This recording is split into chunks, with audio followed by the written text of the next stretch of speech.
paliwanagin dahil na maraming nagsasabi na ang Pangulo daw mismo ay nagbigay ng fake news. Unang-una, kung mapapansin niyo po, April 16, unang nag-post ang Pangulo ng kanyang mensahe. Nahuli na si Saldico.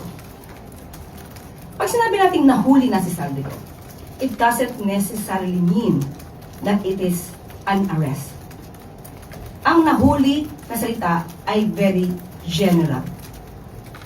So kapag nahuli, pwede nating sabihin na napahinto, na-stop, na-prevent sa pagkilos, at hindi mali ang Pangulo sa kanyang inulat noong April 16.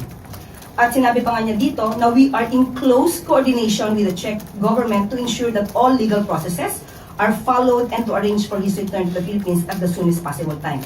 Dahil yun ang nais ng Pangulo. Kaya makikipag-coordinate sa Czech Republic. April 17, nag-post siyang muli.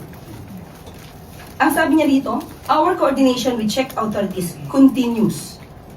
The latest information confirms that Saldico was stopped at the German border after entering from the Czech Republic. He was denied entry and returned to Czech authorities where he remains in custody. Hindi po ito mali. Hindi po nanggaling sa Pangulo mismo ang salitang aresto.